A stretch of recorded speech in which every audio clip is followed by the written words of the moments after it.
Buenas noches a todos. No sé si me escuchan, por favor. ¿Me pueden confirmar si tienen audio? Em, Gracias, sí. Eh, bueno, es un gusto tenerlos a todos presentes esta noche en la tercera sesión del curso Reviva 2020. Hoy tenemos el tema de controversias en inmunizaciones para el paciente con infección por VIH. Tenemos el gusto de contar con dos grandes exponentes en esta noche. Tenemos la participación como invitado al doctor Andrés Sea y el doctor Jorge Álvarez, también miembro de nuestra Fundación Reviva. Vamos a tener, la charla está compuesta, la sesión de hoy está compuesta en dos charlas. Primero estará compartiendo con nosotros el doctor Sea, en cuanto a la inmunología de la vacunación de los pacientes con infección por VIH.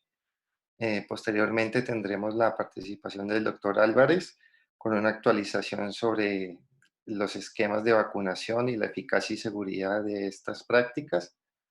Y finalmente tendremos una sesión de preguntas y respuestas. Les pido a los participantes que dejen sus preguntas en el chat y al final de las presentaciones tendremos la respuesta a estas, ¿ok?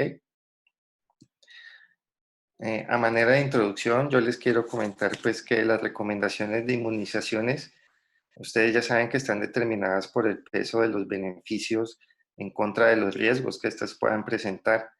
Y aunque las recomendaciones de vacunación para los pacientes con VIH son similares para la población seronegativa en muchos aspectos, pues sabemos que el VIH puede alterar la eficacia y la seguridad de las vacunas y de esta manera afectar la susceptibilidad del paciente a las enfermedades para las cuales se confiere protección con las inmunizaciones. Pues de esta manera, la infección por VIH impacta tanto en los riesgos como en los beneficios de las vacunaciones específicas. De esta forma, pues a continuación se discutirán las consideraciones acerca del funcionamiento del sistema inmunológico en la infección por VIH y su impacto en la eficacia y seguridad de la vacunación para esta misma población, y se presentará lo que se conoce sobre la eficacia y los riesgos de las vacunas específicas. De esta forma, pues le doy la palabra al doctor Andrés Sea. El doctor Andrés Sea es médico internista e inmunólogo de la Universidad del Valle, es adscrito al Servicio de Inmunología Clínica del Hospital Universitario del Valle, y pues que nos compartirá su presentación sobre la inmunología en sus conceptos básicos sobre vacunación. Doctor Sea.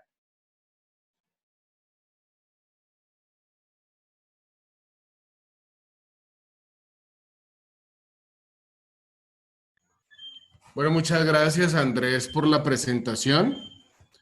Eh, la, la idea es que en estas 3 horas que vamos a hablar a continuación, vamos a abordar algunos temas generales de la respuesta inmune. No, mentira, el compromiso es que lo vamos a hacer en 25 o 30 minutos y el plan es dejar después un espacio pues para algunas preguntas y tratar de resolver algunas inquietudes que podamos tener todos. Espérate que como que no me deja. Ahora sí. Entonces, inicialmente vamos a hablar unos conceptos muy generales de la respuesta inmune. Después vamos a hablar algo de inmunoprofilaxis o vacunas.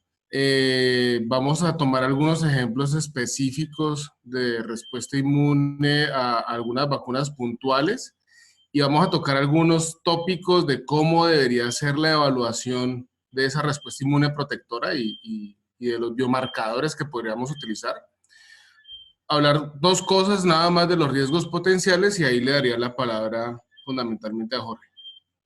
Entonces, cuando hablamos de las generalidades de la respuesta inmune, lo primero que debemos recordar es que tal vez las vacunas son anteriores a nuestro entendimiento de la respuesta inmune y Edward Jenner desde finales del siglo XVIII logra a través de la observación clínica identificar que los sujetos que se exponían, en este caso las damas o las mujeres ordeñadoras que se exponían al virus de la vaccinia, sufrían formas leves o incluso asintomáticas de viruela, y todos sabemos que la viruela fue una enfermedad devastadora, que también significa un hito en el entendimiento de la respuesta inmune y de la eficacia de las vacunas, ¿sí? De lejos es la única enfermedad que hemos logrado erradicar con una estrategia vacunal. No tenemos ningún otro ejemplo de enfermedad que haya sido erradicada de la faz de la Tierra con una estrategia como esta, ¿cierto?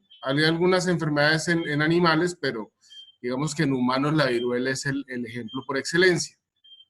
Cuando uno habla entonces de la respuesta inmune, tiene que reconocer que hay unos componentes de la respuesta inmune innata, ¿cierto? Que están siempre ahí, que van desde las barreras naturales, algunos compuestos o moléculas solubles, y por supuesto hay una gran cantidad de células de la respuesta inmune innata, y que esas células en cuestión de horas y de pronto un par de días son capaces de contener la mayor cantidad de posibles noxas, de posibles afrentas que esté sufriendo un individuo. De ahí que es importante que tengamos siempre en mente de que la respuesta inmune innata en algunas oportunidades va a ser la responsable de que logremos erradicar de forma exitosa microorganismos sin que necesariamente se genere una respuesta inmune adaptativa, que es la que tradicionalmente o característicamente representa una memoria. Y esa es la gran diferencia cuando hablamos de respuesta inmune adaptativa y respuesta inmune innata. La adaptativa genera una memoria. Y esa memoria, lo ideal es que dure el resto de la vida humana, ¿sí? Entonces, ojalá, no todas lo logran, pero ojalá lográramos pues que la respuesta inmune fuera sostenida en el tiempo, ¿sí? Y esa respuesta inmune humoral y esa respuesta inmune celular lograra contener los procesos infecciosos y evitar que nos enfermemos contra un antígeno o microorganismo ya previamente conocido. ¿Listo? Esa respuesta inmune adaptativa tiene dos brazos grandes: la respuesta inmune humoral, que es con la que más familiarizados estamos porque todo el tiempo medimos anticuerpos contra, ¿cierto?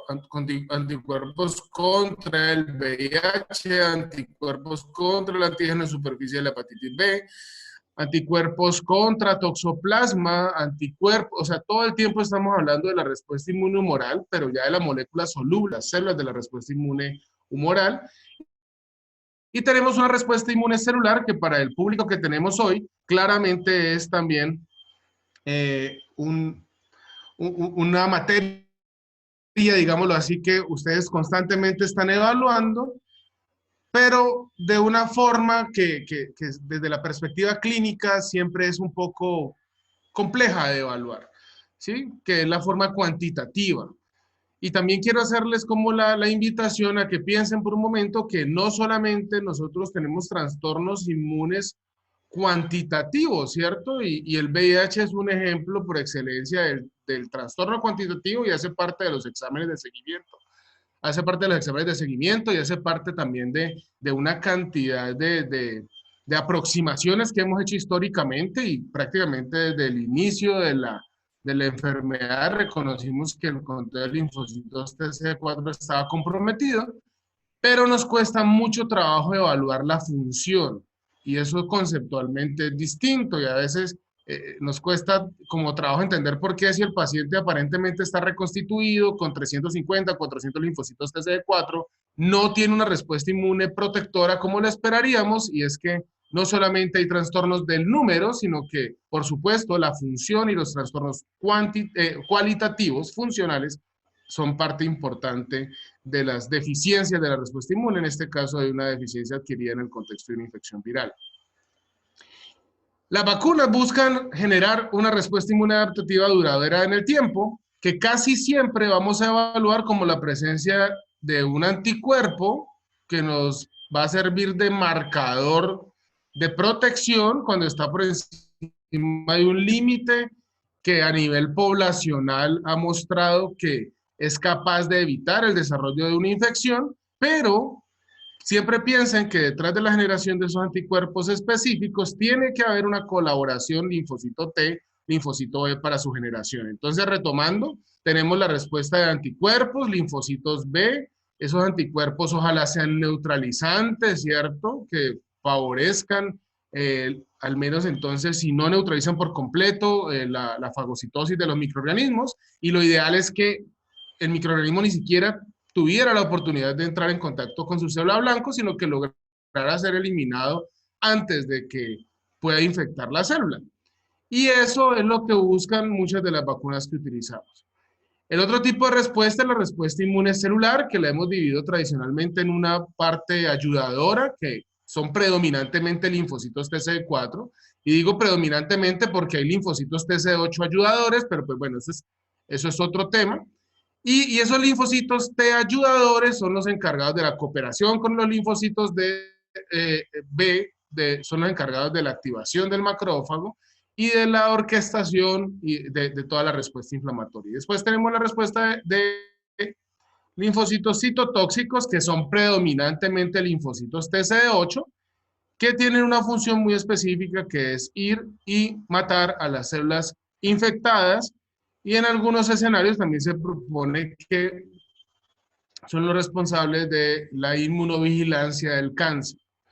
Pero pues todo esto tiene que estar regulado, ¿cierto? No puede ser todo una respuesta efectora que busca eliminar, destruir, sino que tiene que haber también una regulación de la respuesta inmune.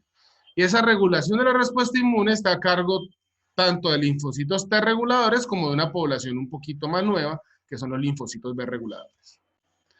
Ustedes están muy familiarizados con esta población de linfocitos TCD4 y, como les decía, la medición de anticuerpos y la respuesta inmunomoral también es, digámoslo así, el diario vivir del clínico.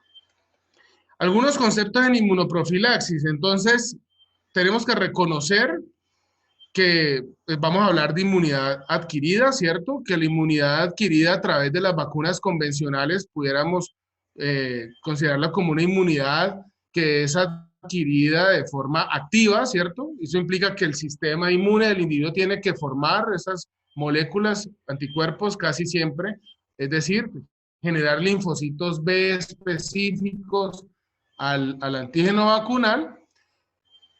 La forma natural, pues, es sufrir sencillamente la infección, y tenemos también formas de inmunidad adquirida pasiva, que tenemos el ejemplo, pues, natural, que es el calostro y el paso transplacentario de inmunoglobulina G, el calostro para la inmunoglobulina A en las mucosas del neonato, y el ejemplo de inmunización pasiva artificial son los sueros.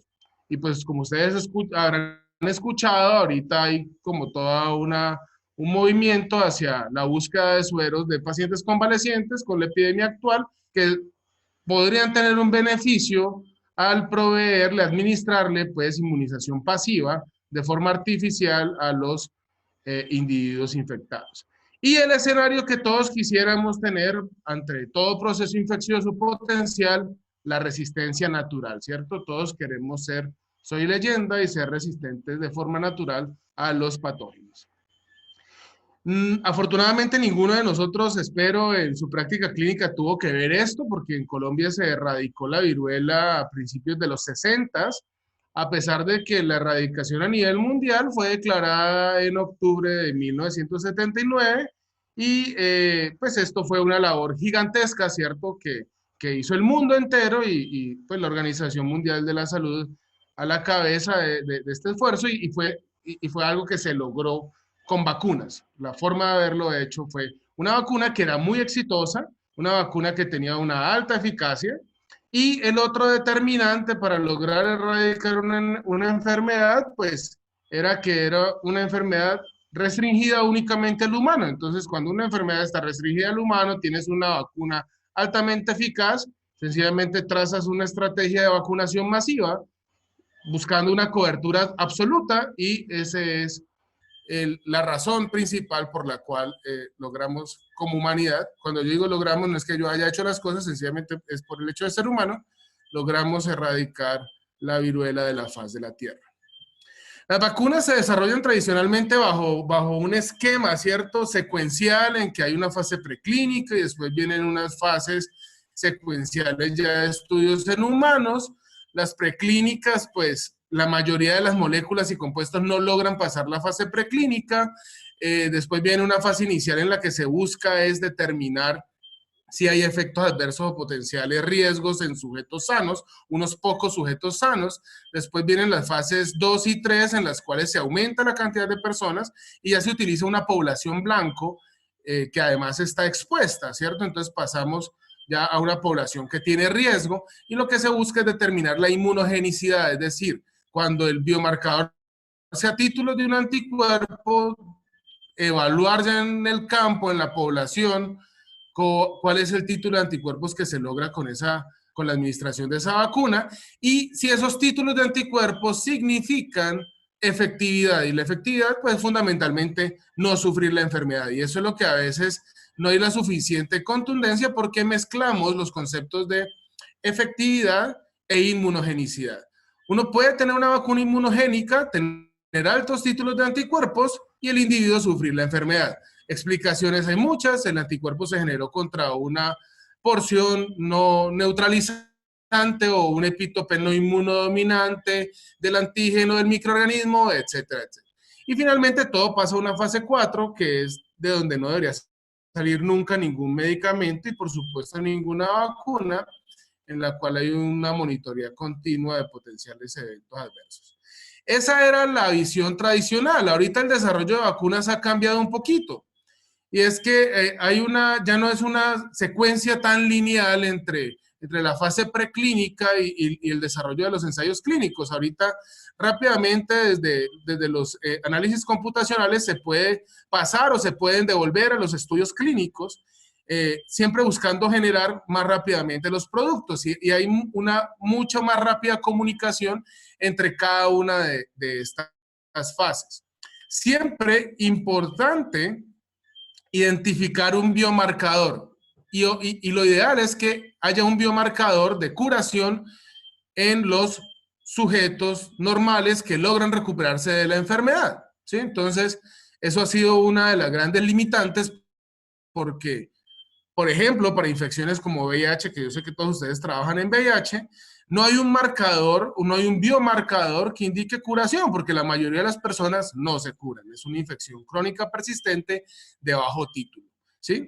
Cuando lo comparamos con otras, como hepatitis B, de la que ahorita vamos a hablar algunos conceptos en los que claramente la formación de los anticuerpos contra el antígeno de superficie indican la curación y además confieren una inmunidad de por vida para los individuos que naturalmente lograban hacer ese switch, ese cambio hacia la producción de anticuerpos contra el antígeno de superficie. Entonces, hay un factor determinante y es ese esquivo, que no todo mundo, o sea, que no toda infección va a tener un biomarcador por el propio patrón de cada uno de los procesos infecciosos. ¿Cómo se inicia la respuesta a una vacuna? Entonces, ese es el otro concepto que uno a veces se le olvida, ¿cierto? La mayoría de las vacunas que tenemos son para aplicación o subcutánea o intramuscular. La mayoría son intramusculares. Y el músculo no es un tejido linfoide per se. O sea, no es un tejido rico en células de la respuesta inmune. No es un tejido rico en células presentadoras de antígeno. El antígeno tiene que migrar del músculo hacia el ganglio linfático y puede hacerlo de dos formas. Una muy poco eficiente, que sería por el drenaje linfático, pues toda molécula es capaz de drenar, digámoslo así, de forma pasiva a través del sistema linfático, o debería ser cargado, y es la forma más eficiente para la respuesta inmune, en una llegar hasta el músculo donde estamos aplicando una vacuna. Necesitamos, casi como una condición sine qua non, tener un adyuvante cuando estamos hablando de vacunas de componentes virales. Y ese es una vacuna de componentes en la cual no hay un microorganismo completo, ¿sí? Y esto es un concepto bastante importante porque los adyuvantes son los que han sido históricamente responsables de muchos de los eventos adversos y de las complicaciones que pueden haber con las vacunas. Y reconocemos dos tipos de respuestas, una que conocemos como timo dependiente y otra timo independiente. Timo dependiente habla de que la naturaleza química de los antígenos es proteínas Y esta es la respuesta que nosotros quisiéramos tener frente a cualquier vacuna, porque se traduce, como ustedes ven acá, en células plasmáticas de vida media larga de la médula. Y células plasmáticas de vida media larga no son más que linfocitos B diferenciados en células productoras de anticuerpos que viven para toda nuestra vida humana. Entonces son células con una vida media de 35 a 40 años. Eso obviamente a nosotros los internistas ya nos representa un problema adicional, porque 35 a 40 años en una población que cada vez es mayor, significa que hacia los extremos de la vida vamos a tener un repertorio disminuido de células de vida media larga. Pero, pues, digamos que ese es el costo que tenemos que pagar por haber tal vez excedido la expectativa de vida con la que veníamos programados biológicamente. Por otro lado, tenemos la respuesta timo independiente, y esta respuesta timo independiente sí tiene una limitación, es la propia de los antígenos no proteicos, y aquí estamos hablando de los polisacáridos, y su limitación es que miren que no llega hasta la médula, sino que se queda más atrasito en otro tipo de células plasmáticas, que son las células plasmáticas de vida media corta. Y esas células plasmáticas de vida media corta, si bien nos protegen, si bien no son capaces de producir IgM en adecuadas cantidades, de producir IgG en adecuadas cantidades, no duran para toda una vida humana. Entonces implican necesariamente que tengamos que hacer una revacunación. Hay diferentes tipos de vacunas. Las podemos clasificar dependiendo del tipo del antígeno, de su composición, del método de obtención, ¿cierto? Y entonces vamos a tener algunas que van a ser virales, otras bacterianas, pueden ser monovalentes, polivalentes o venir combinadas, ¿cierto? Varios microorganismos en una misma vacuna. Pueden ser obtenidas a partir de microorganismos atenuados, ¿cierto? Y aquí quiero tener mucha precaución, porque cuando hablamos de microorganismo atenuado, claramente el estado inmune del individuo es determinante para evaluar el riesgo de esa vacuna. Cuando estamos hablando de microorganismos atenuados, el punto de corte van a ser fundamentalmente 200 linfocitos TCD4 por microlitro.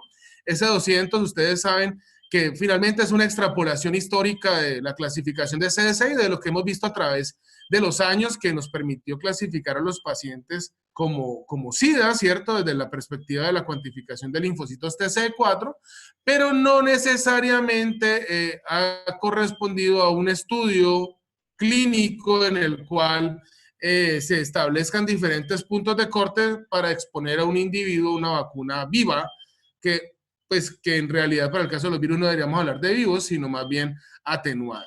Y tenemos también las vacunas de subcomponentes. Esta es una forma, pues, como de hacer la clasificación. Digamos que esta dejémosla en stand-by, ahorita mencionamos algunos conceptos puntuales. La otra forma de hablar de vacunas es hablar de qué tecnología fue la que se utilizó para generar esas vacunas. Y podemos ir desde lo más fácil, que históricamente ha sido lo de mejor rendimiento, ¿cierto? Y es lo que podríamos considerar como el abordaje empírico. Hay gente mala y envidiosa que dice que Pasteur ya hizo todas las vacunas fáciles de hacer, ¿sí? Y más o menos eran los conceptos de Pasteur. El abordaje empírico habla de eso, de atenuar microorganismos haciendo pases sucesivos en medios de cultivos enriquecidos, de inactivar microorganismos por medios físicos o por medios químicos, ¿cierto? Es decir, por calor o por formol. Y eso dio origen a una gran cantidad de vacunas que funcionan hasta el día de hoy. Entonces, la vacuna triple viral es una vacuna realizada, diseñada bajo un abordaje empírico. La vacuna de polio, tanto la de SARS, con un abordaje empírico, y ni qué hablar del bacilo de Calmette-Guerin, que la vacuna de BCG, que es una vacuna que se demoraron 10 años en generarla al hacer esos pasos sucesivos. Pero después vienen otras tecnologías. Entonces tenemos la tecnología de DNA recombinante. Ahí tenemos la celular de pertussis como ejemplo. Después tenemos las tecnologías de glucoconjugación, y esta es la que da origen a las vacunas conjugadas, ¿cierto? Esas vacunas que tenemos disponibles para Haemophilus influenza B y para Streptococcus pneumoniae, específicamente Prevenar. Y vienen otras tecnologías de vacunología reversa, es partir como del epítope inmunodominante y devolverse hasta generar y diseñar el péptido que pueda funcionar como vacuna, para finalmente tener las vacunas que siempre van a estar ahí como vacunas de siguiente generación, que tienen unas ventajas bastante grandes, ¿cierto? Las vacunas DNA y RNA, por ejemplo, son vacunas que potencialmente durante pandemias, por ejemplo, pueden generarse más rápido y que el antígeno finalmente lo va a terminar produciendo el mismo hospedero que va a ser vacunado. Entonces, son vacunas que no han funcionado todavía en la rutina clínica. No tenemos ejemplos de vacunas de siguiente generación, tipo vacuna DNA, RNA, para uso masivo para microorganismos, pero son posibilidades y sabemos que están ahí. Ejemplos de vacunas y respuesta inmune específica, ¿cierto? Y cómo evaluarlo. Entonces, arranquemos por hepatitis B. Hepatitis B, sabemos que la respuesta inmune es fundamental para la erradicación de la hepatitis, ¿cierto? Y para lograr controlar la respuesta inmune, y de hecho sabemos que en el 80% de los casos, la infección natural logra ser contenida con bastante éxito antes de 6 meses y no se van a cronificar los pacientes. Sabemos que el 20% restante, la mitad, puede que inclusive después de 6 meses logre controlar la infección viral y no quedar con mayores secuelas a largo plazo. Pero este virus necesita una respuesta inmune fundamentalmente celular. Entonces, si ustedes se fijan en esta gráfica, todo lo que nos está mostrando acá es, o tanto en la respuesta inmune innata como en la adaptativa, una respuesta inmune celular. Y la respuesta de anticuerpos es algo que no parece contribuir al control de la infección viral, pero sí sabemos, ¿sí?, por el uso de biomarcadores, que los que se cronifican en el tiempo, que los que se curan y no se cronifican en el tiempo, forman anticuerpos contra el antígeno de superficie. Entonces, eso lo sabemos, lo conocemos muy bien, mientras que podemos reconocer que hay otros escenarios clínicos de cronificación en la cual la característica es la ausencia de la producción de ese anticuerpo contra el antígeno de superficie y la persistencia del antígeno de superficie en el tiempo. Entonces aquí el biomarcador claramente es la medición de antígeno de superficie.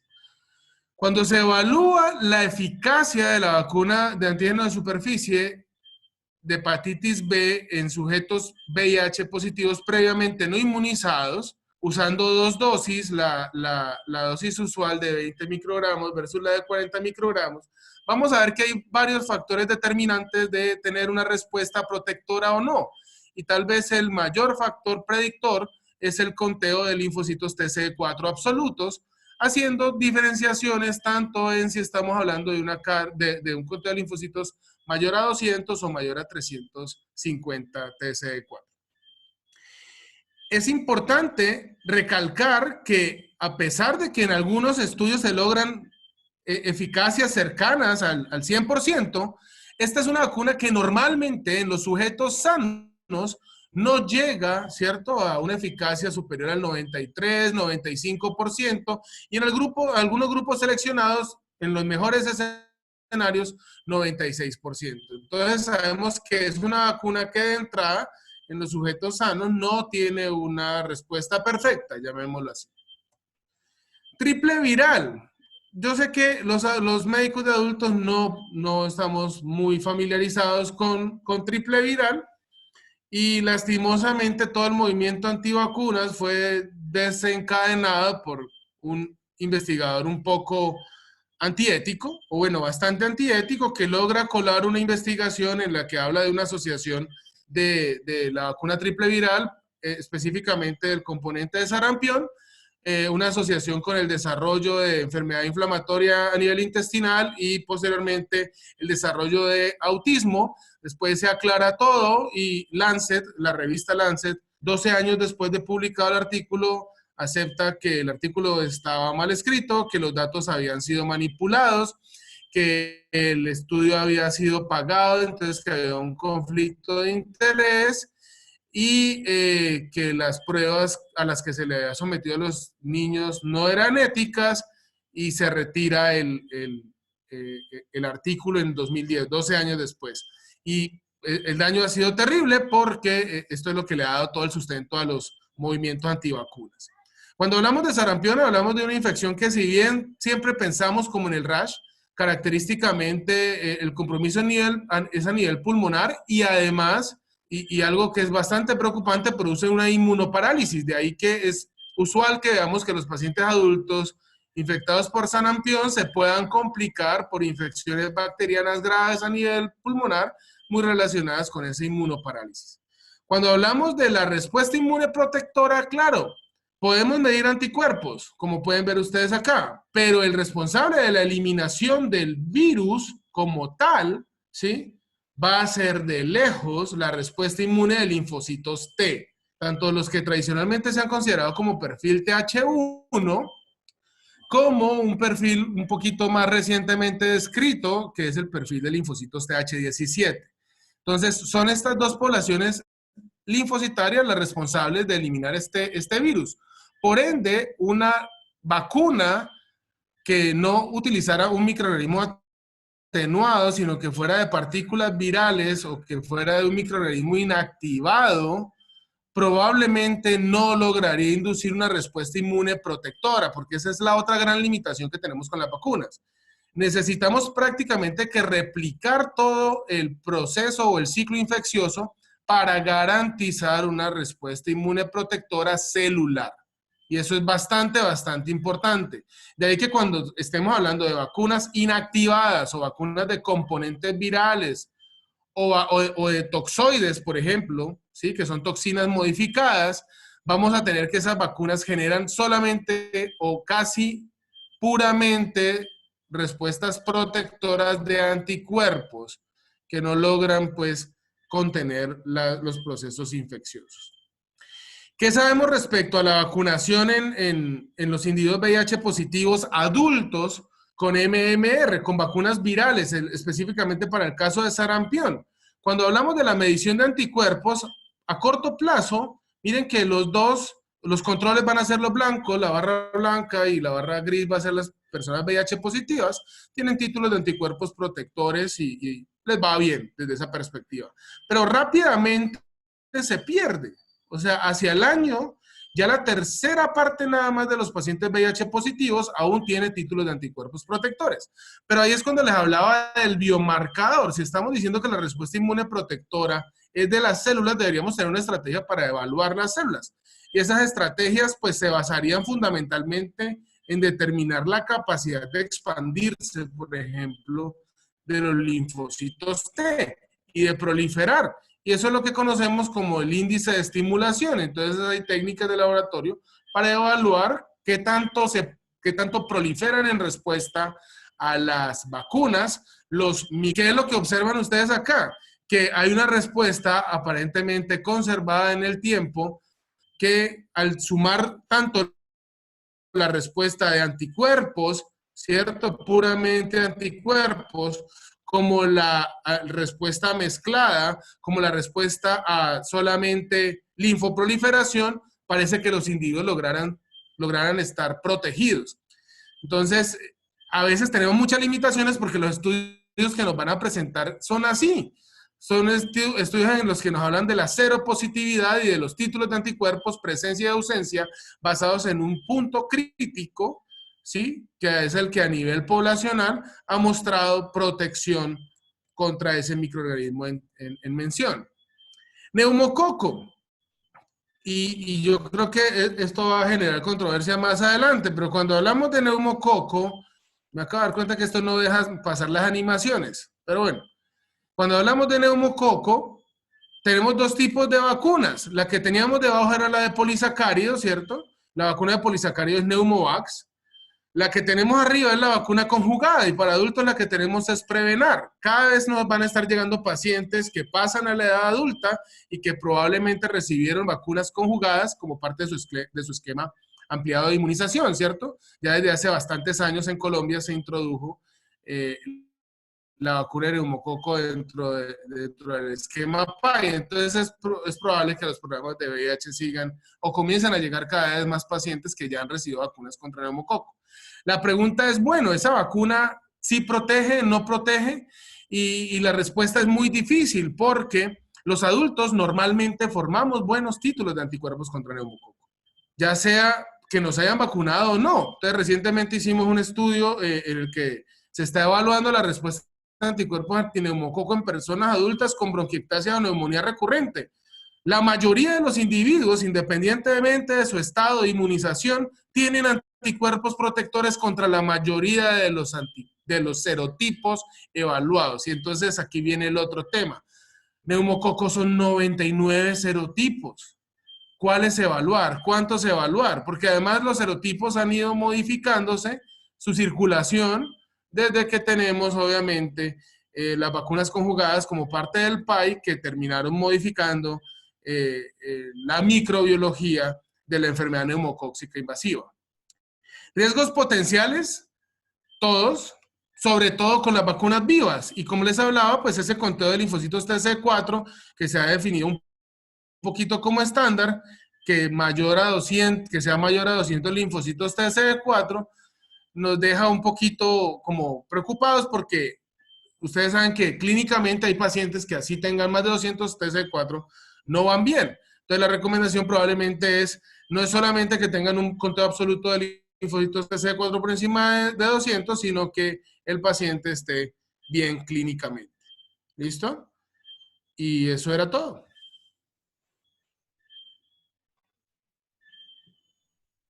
Le doy paso a Jorge. Sí, muchas gracias, doctor Sea. Por favor, si tienen preguntas, las pueden dejar en el chat y más tarde las estaremos contestando. A continuación, quiero darle la palabra al doctor Jorge Álvarez, infectólogo, es médico, infectólogo, eh, actualmente vinculado al Hospital Universitario del Valle, también hace parte de la Fundación Reviva, y que nos va a hablar sobre algunos datos de eficacia y seguridad de la vacunación en el paciente con infección por VIH. Doctor Álvarez.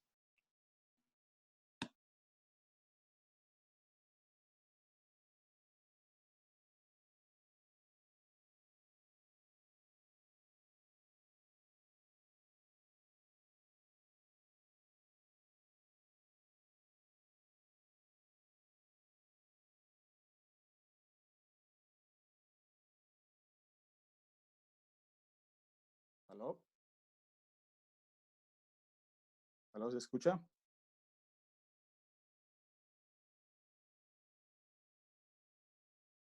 ¿Aló? Sí, doctor, lo escuchamos. Bueno, felicitaciones al doctor Sea y también felicitaciones al doctor Zapata y Garay y a todo el equipo de Reviva por permitir que este evento se realice y a todos los asistentes porque estamos en cuarentena y sabemos que tenemos que seguir formándonos y esta es una buena oportunidad de poder hacerlo. El doctor Sea ya les comentó algunas de estas incidencias relacionadas con la vacunación en pacientes con VIH. Y haciendo honor a la charla, pues la idea es controvertir un poco este tema de la vacunación. Y lo que quiero, por lo menos en los siguientes minutos, es eh, por lo menos aterrizar un poco entre lo que se propone y lo que la realidad en nuestro día a día o en nuestro sistema en relación a la vacunación podemos ver, porque en realidad es muy bonito ver todo lo que se propone en los esquemas de vacunación del paciente con VIH adulto, pues que es nuestro mayor terreno.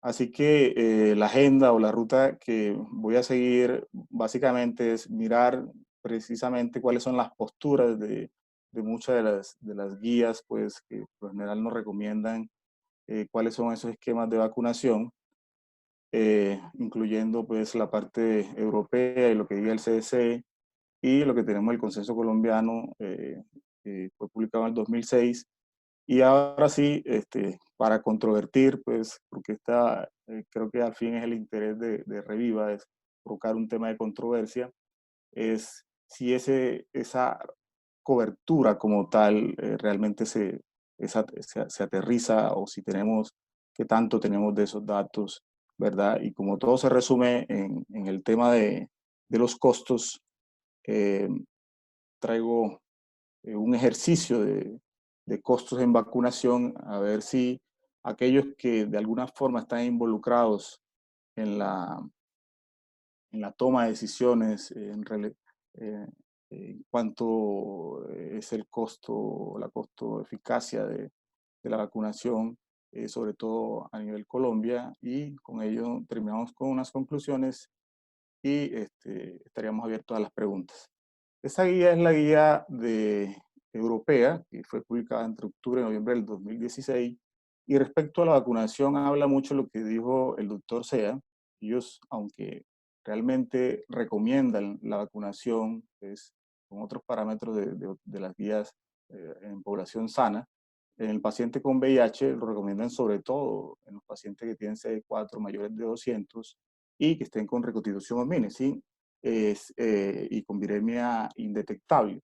Sin embargo, pues como muchos hemos pensado en algunos tipos de vacuna, aquellos pacientes con CD4 menores de 200 o aún con viremia no suprimida, el beneficio sobrepasa mucho más, a pesar de que su respuesta inmunológica no sea la que esperamos cuando tengan una recuperación adecuada. Aún así, lo que me llama mucho la atención de esta guía es cómo consideran, pues, y aquí es donde se mete un poco el tema de los costos, es repetir las vacunas administradas cuando usted, sobre todo me imagino que en el tema de neumococo, se ve un poco más, y el tema de vacuna de hepatitis B, si la aplicó cuando habían CD4 menores de 200 a un viremia suprimida, tal vez en una forma sea que apenas el paciente recupere la inmunidad, tenga CD4 mayores de 200, que ya esté indetectable, sea un mejor momento para hacerlo. Pero ¿cuánto cuesta volver a hacer este tipo de, de estrategia? Es una pregunta para todos los sistemas, si se puede hacer. Sabemos que el tema de que tienen menos tasas de seroconversión, estos pacientes que todavía no tienen supresión virológica, o que la respuesta a los CD4 no sean altos, sabemos que sus títulos son mucho menores. Lo que la guía recomienda es evitar, por lo menos en estos casos, pautas rápidas para aumentar su eficacia, ¿verdad?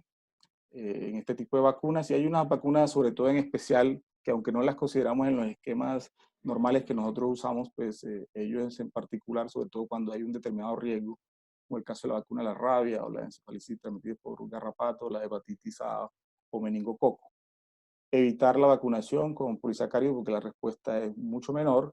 Y como el doctor Sea lo había mencionado, en relación con las vacunas vivas atenuadas, tienen las mismas restricciones de la población general, y con la salvedad de que están contraindicadas cuando los recuentos de CD4 son menores de 200, están en etapa SIDA, ¿verdad? Porque sabemos que la protección allí es disminuida después de la vacunación con viremia no suprimida. Ese sería el mejor momento para hacer la vacunación. Tal vez para señalar lo que muestran ellos en relación por qué es la justificación de cada uno de este tipo de vacunas, y comentarios al respecto de las dosis o algunas observaciones. Me voy a centrar primero en las 4 vacunas a las cuales normalmente nosotros estamos familiarizados, y después diremos algunas cosas de las otras que por lo menos esta guía quiere hacer referencia. Uno es el tema de la vacuna de la influenza, donde claramente la tasa de neumonía es mucho más alta en estos pacientes VIH, y por lo tanto está completamente justificada. Utilizan mucho este término, encarecidamente recomendada, o sea, y por lo tanto, así tenga menos de 264, realmente estos pacientes parece que tienen un beneficio mucho mayor. En la vacuna de hepatitis B, sabemos que por el riesgo compartido con el VIH y por la aceleración que hay cuando hay coinfección con este virus, se recomienda. Y aunque el objetivo es tener una titulación mayor de 10, algunos tipos de directrices nacionales pues recomiendan llegar hasta títulos que sobrepasen las 100 unidades internacionales por litro, ¿verdad? Pero estamos más acostumbrados a que la respuesta adecuada sea mayor de 10. Eh, Recomiendan que incluso los pacientes que tengan CD4 bajo, tengan una carga viral detectable, pues se utilizan unas dosis mayores. O sea, la vacuna normalmente tiene 20 microgramos, pero recomiendan usar una dosis doble de 40 microgramos, y que en caso de que no haya una respuesta inicial, pues se repitan nuevamente las 3 dosis si no se lograron el, el corte de 10, o si aquellos que insisten en tener títulos un poquito más altos, con una sola dosis para poder adquirir una titulación mayor de 100 unidades internacionales.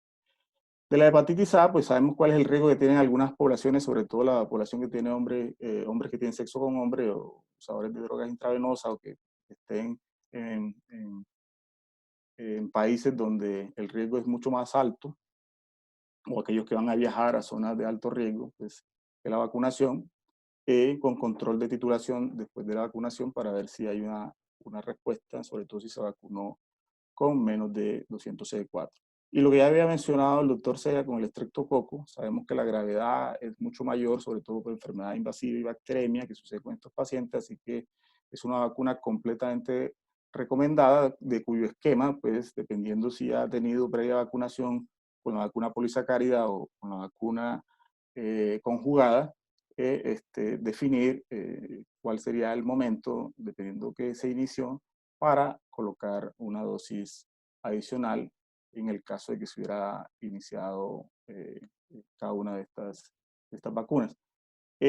Con el papiloma humano, aunque nosotros realmente no estamos muy familiarizados en nuestra práctica diaria con la vacunación, sabemos que también existe el riesgo compartido con el VIH, sobre todo por el mayor índice de cáncer colorectal y de cuello uterino. La recomendación que incluso en hombres que tienen sexo con hombres, incluso hasta extenderlas a 40 años de edad como parte de la cobertura, y la recomendación de la vacuna no navalente, ¿verdad? Si está disponible, nosotros actualmente no la tenemos disponible, pero es la recomendación. Y también para las mujeres que tienen displasia cervical de alto grado, se recomienda porque había haber un beneficio, sobre todo del curso completo para una prevención secundaria. Hay otras vacunas que sabemos que hay que considerarlas dependiendo del contexto, sobre todo la de fiebre amarilla o la de rabia, sobre todo. Pero en el caso de la varicela zoster, pues sabemos que estos pacientes tienen una mayor proporción de gravedad, ¿verdad? Tanto varicela como de herpes zoster. Realmente antes de aplicarla deberíamos tener una serología eh, para ver el antecedente, y ante la nueva vacuna, que es la vacuna recombinante, pues es la que recomienda este tipo de guía europea. El CDC no se aleja mucho de estas mismas recomendaciones, sobre todo partiendo entre los que tienen conteo menor de 100 y menor de 200. Pues, prácticamente está bien graficado, y tal vez lo que le podría adicionar yo allí es lo que no menciona la guía anterior, sería la vacuna de tétanos y difteria y tosferina, ¿verdad? Que sabemos que la mayoría, aunque ya pueden tener un esquema completo inicial, el refuerzo sería cada 10 años, sea con eh, la, la toxoide de difteria y tétanos, o con el componente de tosferina acelular, eh, que sería como el booster que también se estaría recomendado. Y el caso de las vacunas vivas, que ya habíamos mencionado el doctor Sea, como la triple viral y la varicela zoster, pues para los pacientes que tienen menos de 200, no estaría recomendado, y si recomendado de pronto, de acuerdo a la exposición o al riesgo, cuando ya estén con una supresión virológica y tengan una respuesta inmunológica con CD4 mayores de 200. La guía colombiana, que es del 2016, no se aleja mucho de estas mismas pautas, ¿verdad? A pesar de que tiene 3 o 4 años eh, de haber sido publicada, pero en relación con los conteos de menos de 200 linfocitos, pues recomiendan tajantemente la vacuna de neumococo, ¿verdad? Y la vacuna de influenza, y contraindican las vacunas de virus vivos, tal como se había mencionado en otras, y hay algunas otras vacunas que tal vez la respuesta inmunológica sería mucho mejor con un conteo de CD4, pero tal vez lo que le quiero llamar aquí la atención es que con conteos de menos de 200, la misma guía colombiana considera que el beneficio de la vacuna de la influenza y del neumococo es mucho mayor. Le agregaría la parte que me llamó la atención de la guía europea, es de volver a hacer vacunación en estos pacientes que hayan sido vacunados cuando tenían menos de 200 y todavía tenían algo de supresión virológica. Pero es que mucho es lo que ve en cuanto a las recomendaciones, ¿cierto? O sea, sabemos que hay mucha evidencia, sabemos porque están justificadas, sabemos que unas más que otras podrían hacer parte de nuestro plan o nuestra atención integral de los pacientes, pero vayamos al tema de la realidad, ¿cierto? A ver qué tanto se cumple esto, qué tanto lo vemos en varios escenarios. Si busco información en la corte, en algunas cortes europeas como la Corte de Atenas, pues ellos publican un informe cada año sobre el estado de atención de los pacientes VIH, pero el aporte que hablan sobre su cobertura a la vacunación solo está dedicado a lo que se refiere con la hepatitis B. Y llama mucho la atención con respecto a esa corte, que son como 26.000 pacientes que entre el 99 al 2018, prácticamente unos 20 años, de esos 25.000 pacientes tienen por lo menos algún marcador serológico. La mayoría, casi 21.000, tienen todos los marcadores serológicos relacionados con la hepatitis B. Algunos 4.300 no tienen todos los marcadores, eh, algunos incompletos. Esto parecería que es más nuestra realidad, pero me llama la atención que a ellos también les pasa, ¿verdad? Que a veces se encuentra que no se le piden a todos los pacientes eh, los marcadores completos en cuanto a hepatitis B, y se ve que un 5.7% de ellos tienen una enfermedad activa de la hepatitis B, y solo un 29.5% están vacunados y un 25.4% no tienen, son no inmunes, o porque todavía no se ha iniciado la vacunación, o porque tal vez su respuesta a la vacunación no ha sido adecuada de acuerdo a lo que tenían planteado como una respuesta efectiva. Así que es casi que es un panorama que también ellos lo viven. Y a ese poquito de pacientes que de pronto no tienen todos los marcadores completos, llamaba la atención que algunos de ellos que tenían anticuerpo, antígeno negativo y el anticore negativo, pues sin saber si han sido, cómo era su respuesta previa, o lo que se llamaba la atención es que muchos de ellos ni siquiera se les había ofrecido la vacunación, o habían rechazado la vacunación como tal cuando se les entrevistaba de por qué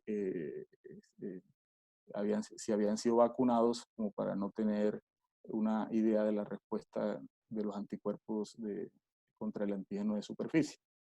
Esos 20.000 están descritos acá, son las características demográficas de esa población. La mayoría son holandeses y europeos, pero hay una importante población también que vive en esa zona, que proviene de otras partes del mundo, y pareciera que el estado de no inmunidad se repartiera entre toda esa población, y algunas características del por qué tal vez no cumplen eh, eh, esa respuesta que uno espera, ¿no? La mayoría de ellos está con una buena cobertura en cuanto a terapia antirretroviral, y tal vez, como en muchos de los esquemas de esta serie, tienen tenofovir y entericitabina, eh, eh, un alivio a esa no vacunación.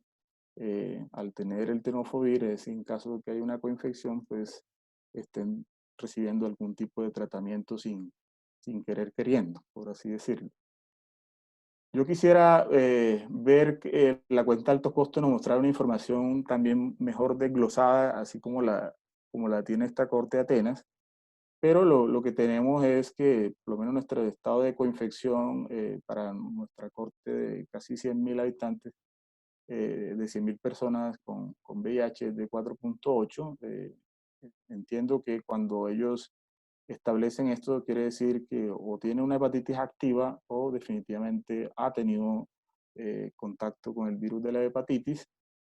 Y también no encontramos más datos con respecto a vacunaciones, a otro tipo de vacunas, sino es solo relación con la hepatitis B, lo cual yo creo que es una deuda que tiene la cuenta de alto costo para conocer más la información con respecto a lo que está recomendado por las guías que yo les había mencionado previamente. Pero lo que le quiero llamar la atención, pues en lo mismo que dice la cuenta de alto costo, es que cuando uno mira el parámetro 17, el indicador 17 sobre el esquema completo de vacuna de hepatitis B, ¿verdad? Que sigue cada programa de VIH, aunque ha mejorado con el tiempo, desde el 2014 hasta el 2018, o sea que han logrado coberturas en la población BI del 31 hasta el 54 o de 50, casi 55%, ha mucho mejorado, pero tal vez hay mucha población que no logra completar los esquemas de vacunación. Y comparativamente, mirando cada uno de las EPS, de acuerdo al código que tienen, pues encontramos también que hay mucha diversidad, ¿no? Hay EPS que logran ese cumplimiento en un 20% y hay otras que logran terminar los esquemas completos en un 100%. O sea que nosotros sabemos que la cuenta de alto costo pues, nos muestra estos indicadores que muchas veces no son punitivos, ¿no? Pero le gustaría que se pudiera establecer por qué hay tanta diversidad en el cumplimiento entre terminar esquemas de vacunación entre una IPS y otra, ¿no? Yo creo que muchos de nosotros sabemos cuáles son las razones, pero cuando hay tanta IPS, pues vemos que los esfuerzos y a veces el recurso puede ser también distinto y las políticas entre ellas también pueden ser distintas. Pero también me da un poco de gozo porque de algunos de los programas donde trabajo y también lo he visto en otros programas que tienen una historia de clínica informatizada, ¿verdad? Pues hay un gran esfuerzo, hay un gran esfuerzo. ¿Sí me están escuchando? Sí, doctor. Ah, sí, a ver, voy a estar hablando yo solo acá. Eh, Hay un gran esfuerzo porque los datos sean mucho mejores, aunque solamente se está enfocando hacia cierto tipo de vacunas, o sea, vacuna de hepatitis A, ¿verdad? Yo creo que esta respuesta la vamos a encontrar mucho, de que no ha sido vacunado, pero también es cierto que debemos apoyarnos también en la serología, porque nuestro país es un país donde muchas de las personas han tenido contacto con hepatitis A y son positivos, y nunca han referido una historia como tal. Está también la hepatitis B, influenza y estreptococcus. O sea que si muchas IPS están haciendo este esfuerzo por tener esos datos, además de los marcadores de respuesta en cuanto a lo que se refiere a hepatitis B, creo que podríamos tener una información mucho mayor de la que nos está aportando actualmente la cuenta de alto costo. Y me tomé el ejercicio porque me regalaron estos datos, esta misma IPS, de ver por lo menos el año pasado qué tipo de cobertura tenía, nuevamente para decirles si aterrizábamos todo esto bonito de vacunar a los pacientes con VIH, si se está cumpliendo o no. Lo que se encuentra por lo menos en este tipo de este IPS que me suministró estos datos es que la vacunación en cuanto a neumococo pues considera bastante buena, 81%, aunque aquí no establece entre la población nueva y la población que ya venía vacunada y el tipo de vacunación con la que inició o si se hizo un refuerzo posterior.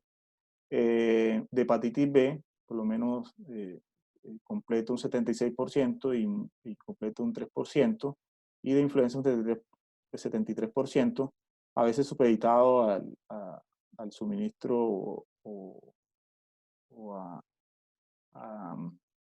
al recurso de que si las vacunas estaban disponibles, porque parece que hubo un desabastecimiento en algunos momentos y interrumpió mucho de este ejercicio de vacunar a los pacientes.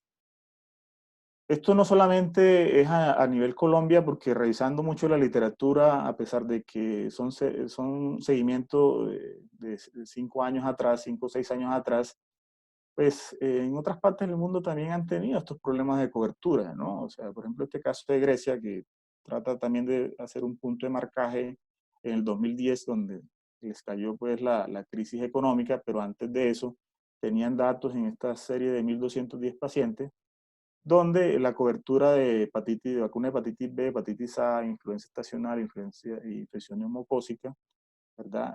Realmente no superaba el 80%, y en el caso de influenza era mucho más bajo, en el caso un 39%.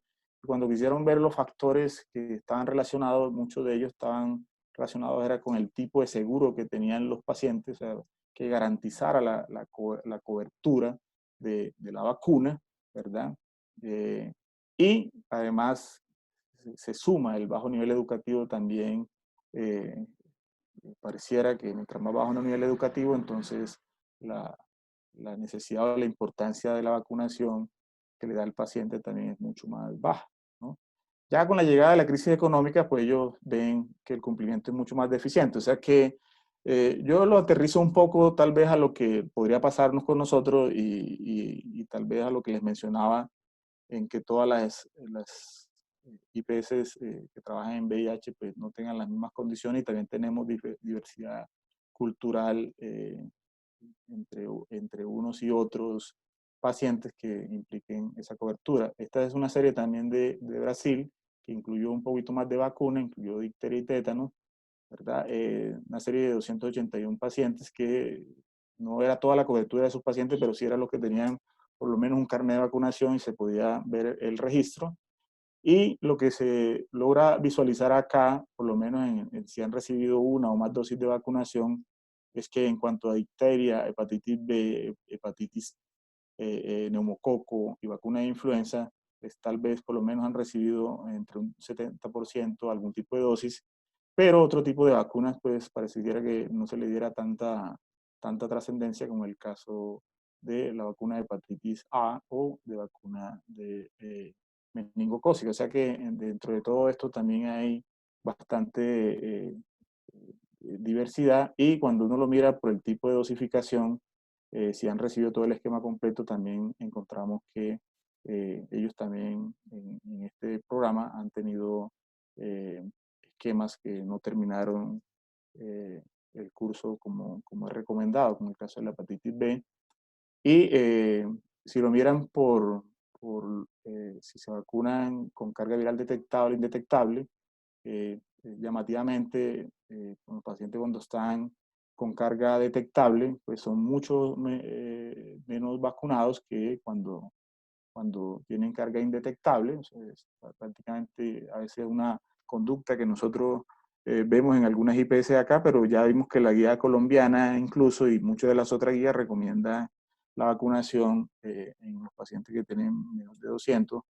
Ya quedaría a disposición si se vacuna cuando tenga un conteo de C4 mucho mayor.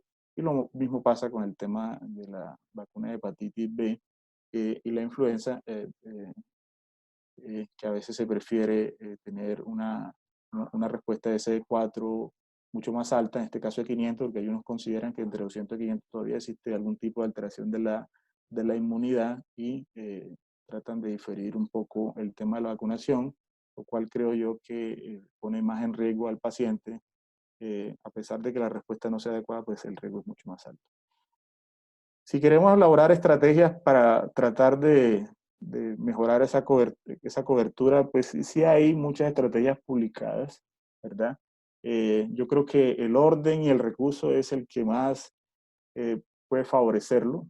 Hay estrategias donde si usted con su carnet de vacunación y un estricto acompañamiento, sobre todo de enfermería, que enfermería tal vez es uno de los pilares, digo yo, en que las cosas se cumplan, se pueden lograr coberturas muy buenas, bastante buenas, y esto está demostrado en este impacto de un programa de vacunación del neumococo en España, donde antes de las valoraciones de los pacientes en este programa de VIH, donde las coberturas eran bastante bajas, llegaban a 1 o a 16%, y con este tipo de estrategia, sobre todo supervisada, se podían lograr coberturas en vacunación, sea con la vacuna conjugada o la vacuna polisacárida, podrían llegar hasta un 88%, lo cual quiere decir que cuando hacemos un esfuerzo mucho mayor, ya conociendo nuestro problema de cobertura,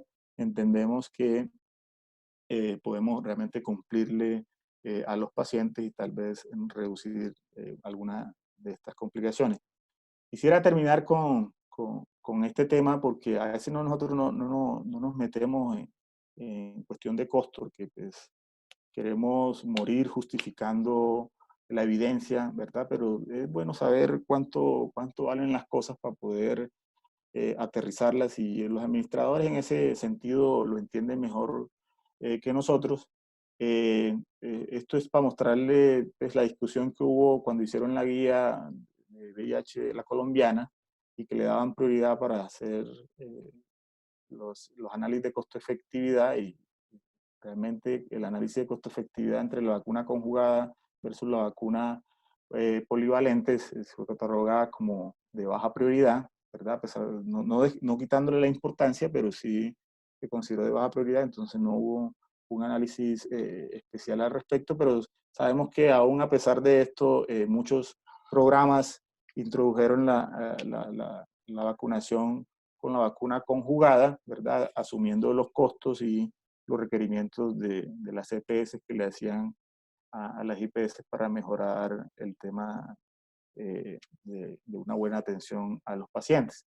Me llamó mucho la atención este estudio, que aunque fue publicado en el 2015, pues fue de una serie de Alabama, de una clínica de VIH, pues, que era junto a la Universidad de Alabama, y quisieron hacer un ejercicio entre los 8 años que llevan atendiendo pacientes, de cuánto les costaría a ellos eh, vacunar a sus pacientes. Ahora les muestro qué vacunas fueron las que decidieron incluir. Era una población que mucha de ella es población menor de 55 años, pero había una buena población mayor de 55 años, 23%, muchos de ellos con buen conteo de CD4, 89% ya tenían más de 200 CD4, poco menos, 11% menos de 200, y el tipo de aseguramiento que hay en Estados Unidos, buen porcentaje con carga indetectable y otros con menos de 1000 copias. Lo que querían ver ellos era cuánto se podrían gastar en compra y en administración, ¿verdad? Un tipo de costo-beneficio de la aplicación de la vacuna VPH, de Prevenar 13, de Zostavac, que son las vacunas que nosotros incluso las discutimos, pero no vemos muchos datos al respecto, y sí está la recomendación, pero no existe en la realidad esta cobertura, se ve muy difícil. ¿Cuánto les costaba a ellos y cuánto podían recuperar del asegurador si se dedicaban a aplicarle a todos los pacientes, atendiendo, eran como 2000 pacientes los que tenían, y qué podría pasar si solo cubrían a nuevos pacientes, que por lo general eran ingresos hasta de 230 al año, y hacían entre lo que invertían y lo que recuperaban. Y llamativamente, eso es un análisis que ellos hacían, o sea, realmente no es que lo hayan hecho, pero el mayor costo lo veían en el caso de Prevenar 13 y de Zostavac, no sería tanto con Gardasil, pero de todas formas era un costo en dólares no despreciable, que si se lo hacían a todos los pacientes, al final, entre lo que gastaban y lo que realmente recuperaban, tenían pérdidas hasta de $97,000, y si solo era en relación con los nuevos pacientes, habían pérdidas de menos de netas de casi $49,000. Entonces, este asunto de incluir vacunación y de ver si se recupera o si realmente se pueden aterrizar a nuestros pacientes, ¿verdad? Si una IPS es capaz de sostener este tipo de vacunación como está recomendada, es un ejercicio que también debemos hacer los clínicos. Y aunque esto que les mostré anteriormente era de Estados Unidos, les traigo esta tablita que hice en relación con los precios de vacunación. Lo saqué aquí de esta página. No incluyo el nombre del laboratorio que produce la vacuna, pero son más o menos los precios aterrizados. Una vacuna de neumococo conjugada está costando, pues, de acuerdo a este parámetro, a esta información, casi 200.000 pesos, y una vacuna polisacárida 64.200. Afortunadamente no requiere un examen posterior como el tema de la hepatitis B. La vacunación de hepatitis B con sus 3 dosis, cada vacuna valía 28.000, y en total el esquema podría costar 86.400 más lo que se requeriría si hubo o no respuesta, que sabemos que los anticuerpos contra el antígeno de superficie no son nada baratos, y aquellos que hemos ido particular a que nos los hagan, sabemos que barato no es. O sea, tiene su costo este tipo de anticuerpos, pero no me parece, pues a mi parecer la vacuna de hepatitis B pensé que era más costosa. La vacuna de influenza era alrededor de 42.300. El año pasado la cuenta de alto costo reportaba 10.000 casos nuevos, y si nosotros atendiéramos que hiciéramos un esquema de esta vacunación simple, sin incluir hepatitis A, y de pronto bajándole un poco al tema de que algunos ya les ha dado hepatitis B o tienen hepatitis B activa, o que de pronto hayan sido vacunados porque son privilegiados del PAI, porque el tema de vacunación, y ya tienen anticuerpos, pero hagamos el ejercicio como si fueran todos, y realmente para estos 10.000 nuevos casos, si lo incluimos en el programa, con el costo sumado de la vacuna de neumococo, hepatitis B y de influenza, nos gastaríamos casi 400.000 pesos, y eso multiplicado por todo pacientes nuevos, incluir la serie de pacientes anteriores, podrían llegar a los 4.000 millones de pesos. O sea, creo que es un valor bastante alto, ¿verdad? Aunque sabemos que el tema de costo-eficacia, pues, lo justifica, porque ya sabemos que así es. Y si le incluyéramos la vacuna de hepatitis A, ¿verdad? Para los que todavía no han adquirido inmunidad o está en riesgo, y la vacuna de VPH, pues en este caso la tetravalente, que vale 324.000, la vacuna de hepatitis A vale 192.000 pesos, y la vacuna de difteria tétano, que sería un tema de refuerzo, pues ya miraría si no ha sido vacunado antes, sería el esquema de las 3 dosis, pero esto representaría por paciente casi 931.000, y hacemos el esquema de vacunación de VPH de 3 dosis o vacuna de hepatitis A de 2 dosis, 931.000. Entonces, yo creo que todos quisiéramos poder lograr lo que estas guías y toda la evidencia respecto al beneficio de las vacunas en los pacientes VIH nos trae, pero tampoco nos podemos alejar del tema económico, porque algunas vacunas todavía tienen un precio son bastante costosas, ¿verdad? Y incluirla a la mayor parte de los pacientes eh, podría representar a una IPS un problema financiero que los clínicos también desconoceríamos. Entonces, ya para manera de conclusión, 3 cositas. Yo diría que en la atención integral de los pacientes con infección por VIH, la vacunación pues, contra otras enfermedades infecciosas hacen parte fundamental para evitar esa morbimortalidad, ¿verdad? Eso yo creo que está más que claro. Que la realidad de la cobertura en vacunación de los pacientes con VIH para muchas de las vacunas recomendadas en Colombia es desconocida, y me sorprende que también en otros lados pareciera que también es desconocida o no está publicada, ¿verdad? Ya la encontramos en un estudio de algunas series, y que la eficacia de la vacunación sabemos que está más que demostrada. Eso yo creo que parte de la conclusión, pero ¿será que los costos en vacunas son un limitante para hacer realidad una adecuada cobertura? Y yo pensaría que sí con los números que les he mostrado. Así que los esfuerzos tal vez sean en disminuir los costos de la vacunación para el beneficio de nuestra población, y de pronto estos números serían un poquito más agradables. Bueno, esto es lo que les traía. Quedamos abiertos, pues, doctor Sea y yo, pues, para los asistentes. Muchas gracias, doctor Álvarez, por su exposición. Sí, tenemos bastantes preguntas por parte de los asistentes. Quisiera empezar con el doctor Sea. Ana, están preguntando mucho sobre la evaluación del sistema inmune en su parte cualitativa, o sea, hablan de si es posible clínicamente saber, conocer el estado cualitativo del paciente, o hay alguna estrategia para poder predecir el éxito de la vacunación en estos pacientes. Sí, entonces sí hay unas estrategias in vitro, otras in vivo, pero esas sí son puramente experimentales. Entonces vamos a hablar de de la estrategia in vitro. Hay un ensayo que se llama ensayo de linfoproliferación a mitógeno inespecífico. Entonces uno utiliza PHA o PMA-ionomicina, que son sustancias que inducen la proliferación de linfocitos T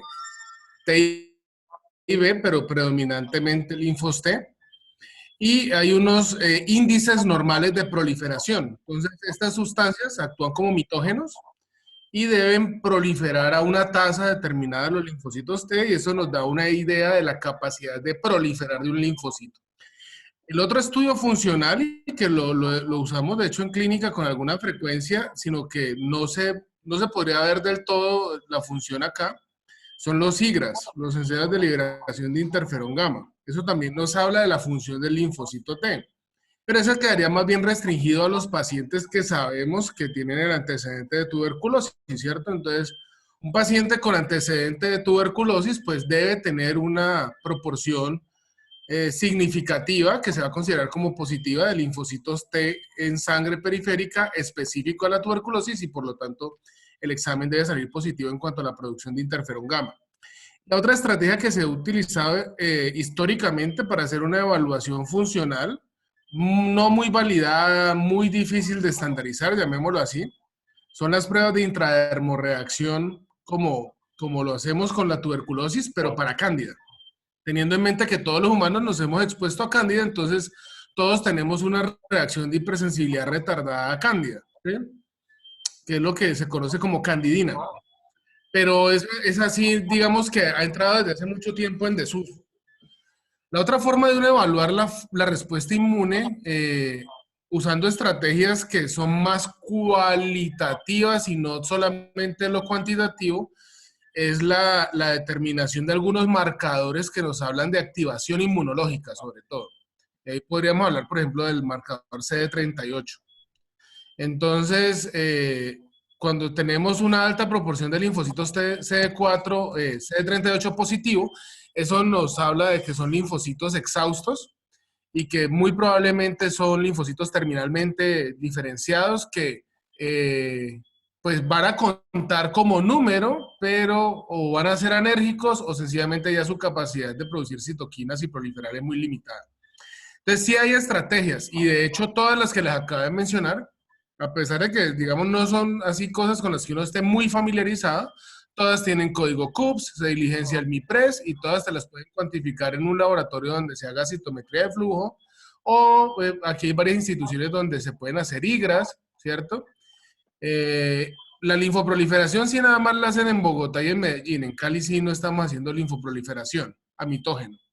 Pero son estrategias disponibles y que sí nos dan una idea real, funcional de la respuesta inmune cuando, digamos, haya la duda en esos pacientes que no van bien. Sí, no solamente, digamos, el aspecto clínico de no ir bien, sino que si hay formas de hacer objetiva esa no ir bien desde el punto de vista inmune.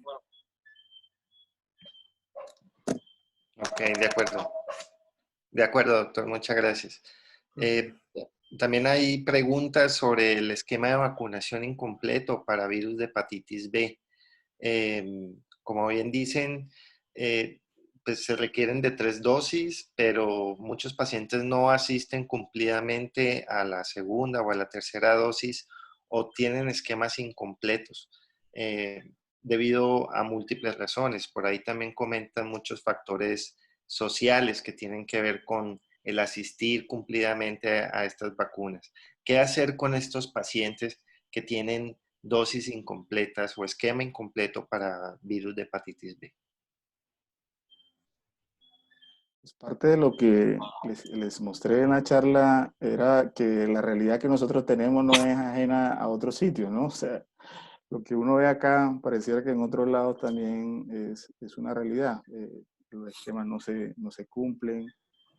Eh, aún así, creo yo que de pronto lo que algunos pacientes, incluso hasta con 2 dosis, pueden tener algún tipo de respuesta.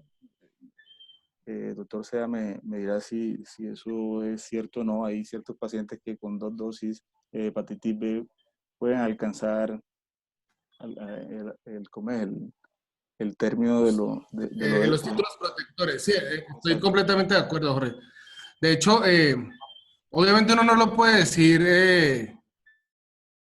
en voz alta ni decírselo al usuario, pues, bueno, a los pacientes, pero para el caso particular de hepatitis B, entre el 45 y el 50% de las personas logran títulos protectores con la primera dosis. Eso llega cerca del 70% con la segunda y se llega al 95 o 90 y tanto por ciento con la tercera dosis. Es decir, la mayoría de los sujetos, así reciban esquemas incompletos, lograrían títulos de anticuerpos protectores. Yo creo que la propuesta, teniendo en cuenta nuestro sistema y nuestras propias limitaciones, sería inicialmente completar los esquemas, hacer la evaluación de los títulos y en caso de no tener títulos protectores, se podría pensar en un segundo esquema o usar dosis doble. No sé, ahí habría algo de controversia para mencionarlo, para hablarlo con Jorge, pero también si uno lo ve desde el otro lado, repetir las dosis termina siendo más barato que hacer un retest de títulos y entonces ahí, o sea, lo que tiene sentido inmunológicamente y tal vez biológicamente es que los esquemas no deben reiniciarse, sino que se completan, pero debemos tener una evaluación objetiva de que se logró la meta. Pero aquí tal vez esa evaluación es más costosa que las dosis de las vacunas, repetirlas. Entonces no sé ahí qué opina Jorge. No, precisamente el tema del valor de la vacuna que lo puse, yo pensé que la vacuna de hepatitis B era mucho más costosa, ¿no? Yo sé cuánto pierde un programa por esas pérdidas, decía yo. Vienen y Exacto. vacunan una vez, 2 veces se pierde, otra vez volvemos y reiniciamos vacunación. Pero también es cierto que lo que tú hayas mencionado, se nos escapa a muchas personas que con una sola dosis o la dosis distanciada, pues esas dosis de me la aplico ahora y la otra me la aplico en 3 o 4 meses. Ajá. Tal vez la separación entre la primera y la segunda, yo creo que tiene un impacto menor que cuando el esquema se hace en forma adecuada. ¿Qué Correcto. estrategia podría funcionar? O sea, yo este tema de que alguien se apersone de la vacunación, o sea, personarse es tratar de que convenzamos mucho más al paciente. Bueno, nos toca convencer mucho más al paciente del beneficio de la vacunación. Las enfermeras serían un pilar adecuado, pero yo creo que ya están bastante congestionadas con las funciones que le ponen dentro del programa de la IPS como para estar detrás de los pacientes a convencerlo del beneficio de la vacunación. Eh, y el tema cultural y de lejanía, yo creo que es tal vez de las barreras que hay que superar. Me parece que ya hay mucha disposición de los programas de tener las vacunas, o sea, ese tal vez no es tanto el lío. Ahora es tratar de que se cumplan en la forma adecuada y que el factor paciente no sea sobre el que nos escondamos, porque a veces eso es lo que a mí no me cuadra, es que nos escondamos sobre que el paciente sea el problema y no pongamos una solución para que, por lo menos en el tema de la vacuna hepatitis B, que tiene tantas dosis, se pueda lograr el objetivo de llegar a ese 90, que no es despreciable, porque Entre la segunda dosis y la tercera hay un porcentaje que todavía podemos recuperar en vacunación, y en especial si se vacuna con CD4 menores de 200, que es otro tema a discutir, ¿verdad? Que si se vacuna o no se vacuna con menos de 200, pero hay algunas observaciones que sí lo plantean, que se podría intentar sobre todo con doble dosis, ¿no? De acuerdo. Yo quisiera traer también un punto importante, es que para la futura respuesta para la vacunación de hepatitis B también hay ciertos hallazgos clínicos que podemos encontrar en los pacientes que puedan predecir eh, eh, la aparición de anticuerpos protectores, ¿no? Pienso que también tenemos que entrar a evaluar muy bien el paciente que tenga alguna hepatopatía, que presente infecciones oportunistas, que tenga consumo moderado de alcohol, incluso de tabaco, también se ha asociado a una pobre respuesta a vacunación contra hepatitis B. Y queda de todas formas la duda si estos pacientes con este perfil de pobre respuesta deban ir inicialmente con dosis doble de hepatitis B. No sé qué pensarían ustedes sobre esquemas iniciales con dosis doble de hepatitis B. ¿En paciente no expuesto previamente? Sí, paciente nuevo, empezó terapia antirretroviral, digamos, paciente obeso que consume alcohol, que consume tabaco, que probablemente por la evidencia que hemos tenido de algunos otros estudios pueda no responder a vacunación con dosis estándar de hepatitis B de Y antígeno. arranca con una IRC4 bajo, digamos, ese escenario. Por ejemplo.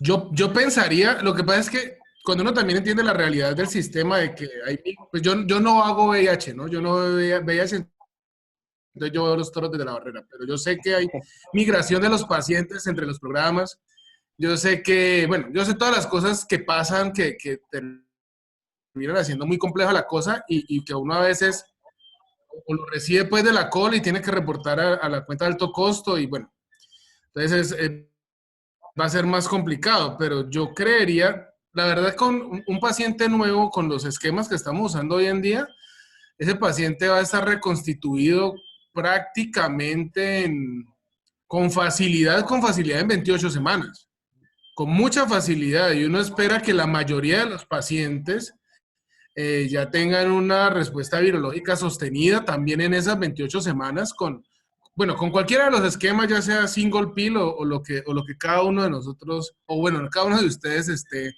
esté manejando.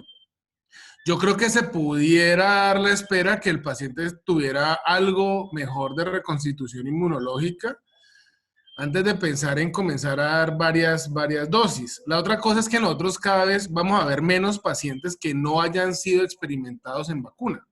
¿Sí? Los pacientes tienen o sea, los pacientes o lo recibieron como parte de su esquema de vacunación o en el trabajo, pero bueno, lo han recibido en alguna parte, ¿sí? Entonces, lo que pasa es que hay otros condicionantes de la respuesta a vacuna que se nos están olvidando. Entonces, el índice de masa, el índice de masa corporal. Sabemos que las personas con IMS bajos no responden y que los obesos, en cambio, tampoco. Sabemos que los hombres tienen una tasa de respuesta distinta a las mujeres. Sabemos que los usuarios de drogas endovenosas responden menos y siempre ha habido el confusor de cuál sea la razón de por qué el usuario de drogas endovenosas responde menos. Entonces, yo creería que si uno tuviera el tiempo, ¿sí? Digamos, si yo arrancara con el paciente que dice Andrés en enero y le arranco, bueno, cualquier cosa que ustedes quieran, Triumec o, bueno, Strivil o lo que sea, y yo lo puedo volver a ver en marzo o abril, que ya debe tener sus CD4 más o menos decentes, pues ese es el momento de iniciarlo a vacunar. Pero también sé que por temas programáticos, prácticamente desde enero me toca meterlo de una vez a que haga toda la carrera de primera dosis y arrancar con... Entonces, no sé, yo sí soy creyente de que la terapia antirretroviral es fundamental para que la respuesta inmune contra estos antígenos proteicos sea la adecuada. igual siempre van a haber escenarios y yo sé que cuando uno se da a grupos seleccionados, las tasas de respuesta de hepatitis B son muy bajas. Algunos grupos no llegan, grupos de pacientes llegarán a 30 o 40%, pero hay que ver también qué comorbilidades tienen. No sé qué opina Jorge. Aterrizarlo sería complejo porque si tú vacunas, sabiendo que la respuesta, sí, sé que es baja, pues estoy viendo en el chat que se piensa que es baja y así lo es.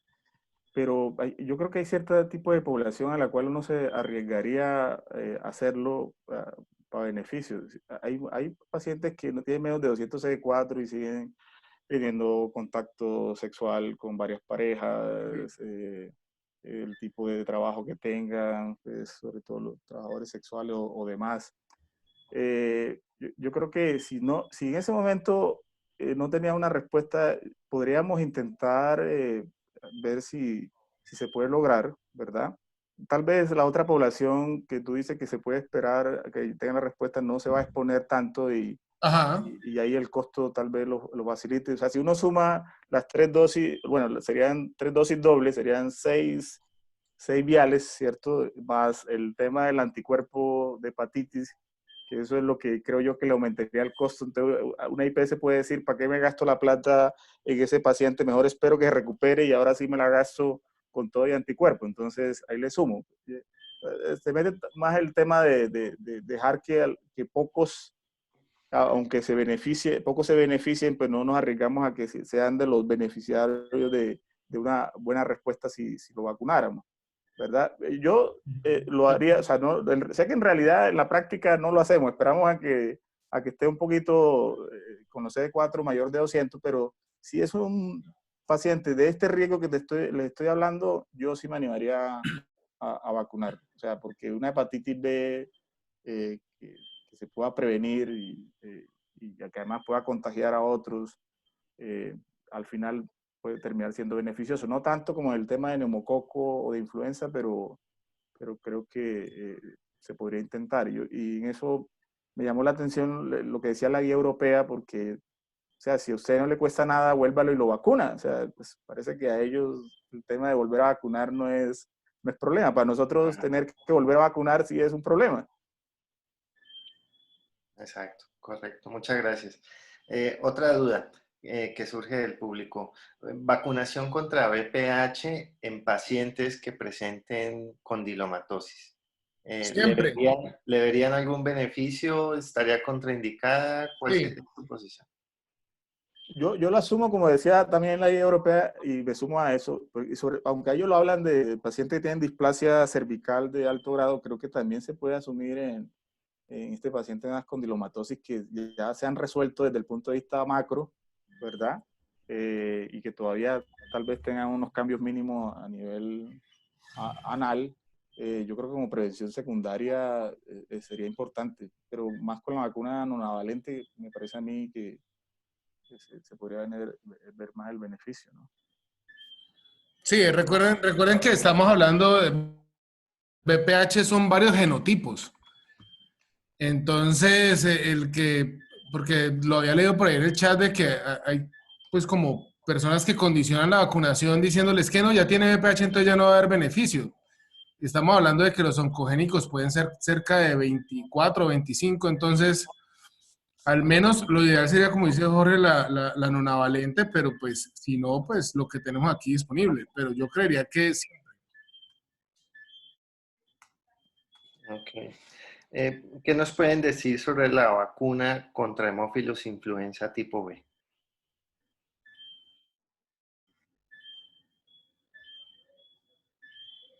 ¿Qué dice Jorge? Yo no sé. Pero los encapsulados no son en realidad tanto el problema en el VIH como lo es el que está esplenectomizado o otro tipo de paciente con alteración inmunológica.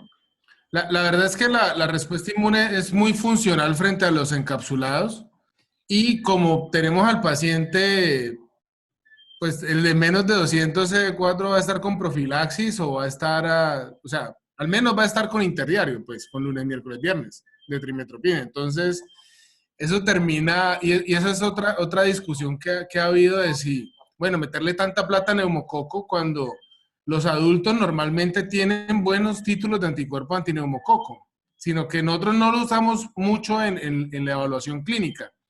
Yo sí lo uso para la evaluación. Hay una enfermedad que se llama deficiencia de anticuerpos específicos antineumococo, que es una deficiencia primaria. Uno puede medir los anticuerpos contra cada uno de los serotipos relevantes, digámoslo así. Pero desde la perspectiva de VIH, más o menos es, si ya se reconstituyó, es muy probable que monte una respuesta solito. Obviamente hay un riesgo de enfermedad neumocóxica invasiva. Y si está por debajo de 200, va a estar con profilaxis. Entonces, la verdad, como dice Jorge, yo no le doy tanto problema a Y el los CDC, si encapsulados uno ni. mira la gráfica que ellos tienen allí, que lo ponen como moradito, ¿verdad?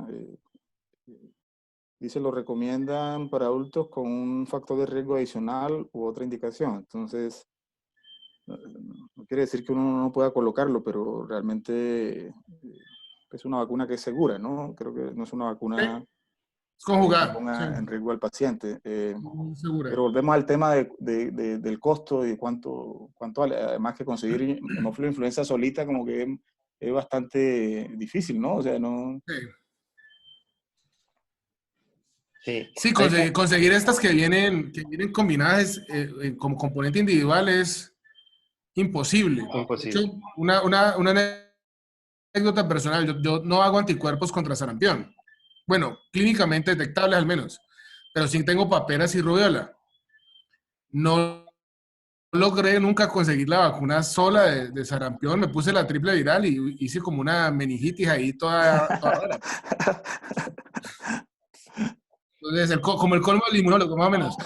Pero, pero sí, o sea, conseguir estos componentes por separado no es fácil, no se consiguen. Existe pues como una condición social muy común es a no completar las vacunas en los tiempos predeterminados, ¿ok? Ajá. Nos preguntan si después de 6 meses de aplicarse la primera dosis de vacuna conjugada para neumococo, ¿usted pondría o indicaría una vacuna polisacárida o reiniciaría el esquema? Bueno, ese no. Neumococo adulto es nada más una. Listo, Prevenar es nada más una. Y si estamos hablando de Pneumovax, que es vacuna polisacárida, esa es cada 5 años. ¿Listo? Para el caso yo creo que la pregunta la están orientando es si colocar Prevenar primero, que es la conjugada, y después neumococo y por qué. Yo creo que ahí podemos ampliar la discusión porque siempre el beneficio teórico es que pues, la vacunación posterior te va a dar 11 serotipos adicionales que no están incluidos en Prevenar. Sí, 11 serotipos, porque hay uno que no se sobrelapa, pero desde la perspectiva clínica y de costos no sé cómo lo ve Jorge, porque lo que decíamos, el paciente, digamos, BI no tan mayor y que no tenga enfermedad pulmonar y que ya esté reconstituido, prácticamente que va a tener una respuesta casi que funcional al neumococo. O sea, la va a poder montar él. Entonces, no sé cómo lo ve Jorge. No, completamente de acuerdo, sí. Ya es, digamos que una buena condición contar con la vacuna conjugada. Así que el espacio para la NEMO 23 todavía nos da en el tiempo, o sea, no solo son las 8 semanas para ponerla, sino que todavía tenemos el espacio para poder reforzar el tema de la vacunación. El costo es lo que habíamos hablado, vale como 200.000 pesos, pero pues Sí, yo creo que esa Prevenar es la, 200 y como casi 100 pero Pneumovax. yo creo que esa es la mejor alternativa, es la que está recomendada y esa es la que hay que seguir. O sea, aquí el tema costo no debe influir para nada. Ok. Este,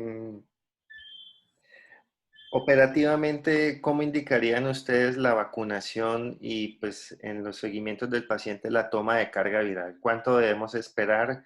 ¿Cuál debe ser el momento para vacunar y cuándo tomar la carga posteriormente?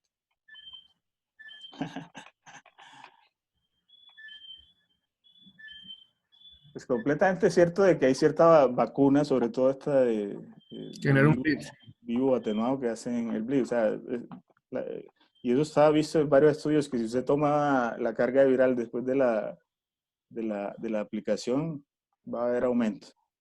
El tiempo para esperar, la verdad, no lo sé. O sea, creo que hasta un mes en adelante uno podría esperar como para que no confunda y estrese al paciente que su carga viral está detectable, porque eso estresa a todo el mundo, estresa al médico y estresa al tratante, y entonces ya, entonces yo creo que es una de las preguntas fundamentales, creo que hasta para el que va a tomar la carga viral, es decirle, oiga, ¿usted se ha vacunado recientemente?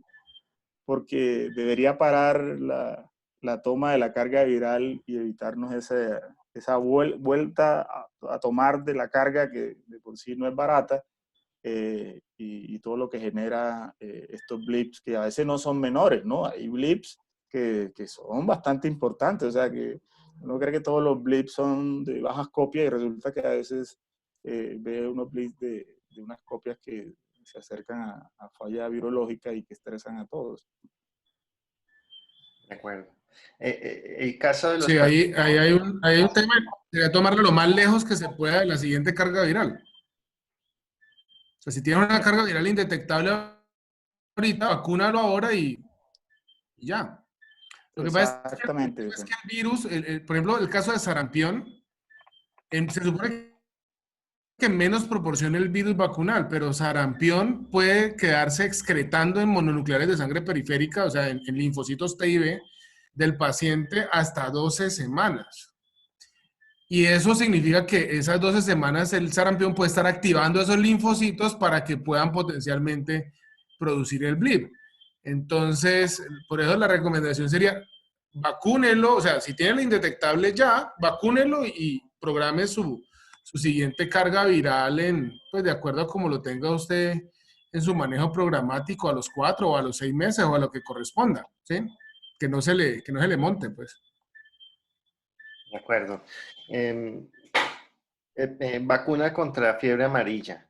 Eh, Muchos de nuestros pacientes viajan mucho, ¿ok? Y en consulta es muy frecuente que nos pidan una certificación de que no se pueden vacunar o que si se pueden vacunar o todo depende de su CD4. No sé qué experiencia han tenido ustedes con vacuna de hepatitis, perdón, de fiebre amarilla. Hay ciertas contraindicaciones que son iguales que la población general, ¿verdad? Y que a veces sobrepasan el riesgo del beneficio y que uno pues da la certificación a los pacientes pues bajo su responsabilidad, porque es que la fiebre amarilla pues mata Es porque letal. mata. O sea, si usted quiere viajar y tiene ese riesgo, pero el tema de los pacientes con VIH, pues sabemos que si está indetectable y tiene CD4 mayor de 200 y no tienen las otras contraindicaciones de la población, que algunas que son tajantes, otras son relativas, pues, por decirlo así, pero pues incluso en la guía del CDC está avalado que si usted tiene más de 200 y carga viral indetectable, y también la guía europea lo establece, se podría colocar la vacuna. Si el riesgo lo sobrepasa, ¿no? Porque tú vas a ir a una zona que está llena de fiebre amarilla y no te queda más, eh, sería una opción, si no tienes las otras contraindicaciones. No sé qué dirá Andrés. A Sí, mí no me estoy pasa, de acuerdo con Jorge, sí. yo la verdad sí he tenido Y si el pacientes paciente no está bien todavía, pues que aplace el viaje. que aplacé el Exacto. viaje, o sea, es que también, O sea, pero es a veces nos que ponen en la también, sí, situación, o sea, es que a veces tenemos como a mí me médicos, decirle tocaron, o sea, nosotros no tenemos que estar entre la espalda y la pared. O sea, señor, usted está con, no sé, 50 CD4, tener la carga viral en, no sé, 1 millón de copias y estás en la primera falla terapéutica, no sé, no, pero sí yo tengo que viajar, doctor, no, pero pues yo no.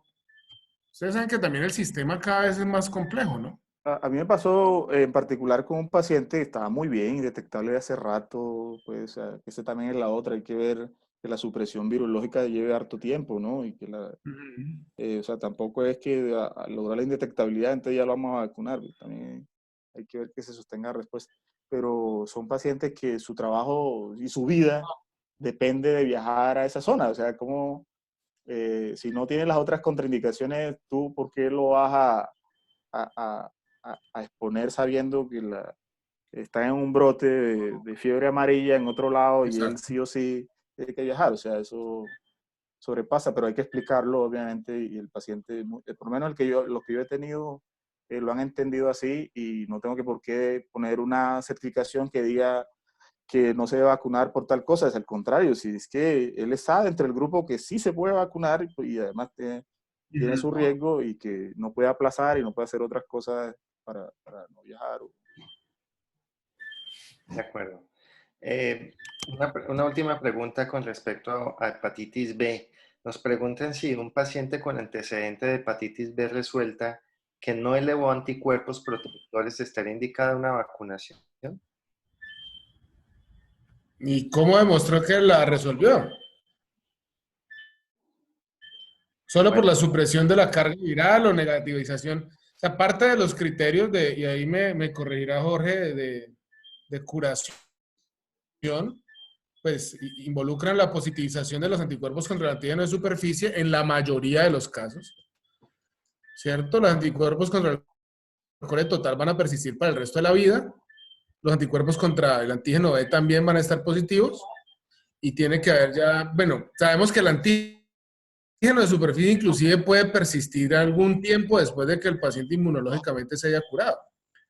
Pero si el paciente no tiene anticuerpos contra antígeno de superficie, uno va a quedar ahí como en ese espacio de tiempo borroso que no sé qué opina Jorge. Ahí hay un punto que es discutible, sobre todo porque a veces los anticuerpos anticore, a veces hay unos que salen falsos positivos, ¿no? Sí, sí. Y entonces uno va a mirar el nivel de anticuerpo y entonces si no encuentra anticuerpo uno dice, no, este parece más un falso positivo y lo vacuno.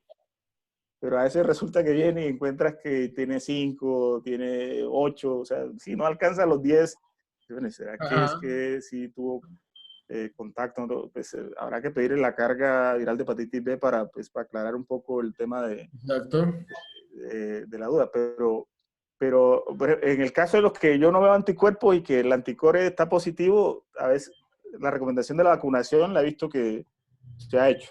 Pero de esos que hacen una respuesta así como que intermedia, existe como la discusión si pongamos la vacunación para ver si suben más los anticuerpos o no. O sea, por el tema de los falsos positivos del anticore. Bueno, y hay una cosa que igual nosotros siempre asumimos, ¿no? Que el laboratorio es infalible. Nosotros estamos partiendo de que el laboratorio tiene una certeza diagnóstica que sabemos que no es real. También, pues ahí tocaría hacer la pregunta, ¿dónde le hicieron esos anticuerpos, cierto? Y así no fuera por el sitio donde lo hicieron, sabemos y no tocamos el tema, por ejemplo, de varicela, pero sabemos que esa política de tamizar con anticuerpos contra varicela poblacionalmente tiene limitaciones, y es que sabemos que los kits comerciales de ELISA para detectar anticuerpos contra varicela tienen una tasa importante de falsos negativos, ¿cierto? Y eso es recomendación de CDC y OMS. Por eso la recomendación es en contra de tamizar después de vacunar contra varicela. Obviamente, para personal de salud, eso no maneja otra dinámica distinta, ¿cierto? Pero por eso ustedes ven que poblacionalmente, ojo que estoy hablando de la población, no de personal de salud ni de poblaciones especiales, en ninguna parte dice tome anticuerpos de varicela posterior a la vacunación, ¿sí? Hay casos de personas con varicela infección natural que nunca han sufrido de nada y el ELISA les sale negativo, porque es una limitación del ELISA. Esa es la otra consideración, ¿no? A veces nosotros asumimos que el laboratorio no se equivoca y el laboratorio, pues, arrancando porque lo maneja otro humano, ¿no? Entonces, ahí hay y hay que tener en cuenta una cantidad de cosas, tanto preanalíticas como de las limitaciones propias de las técnicas que utilizamos en el laboratorio.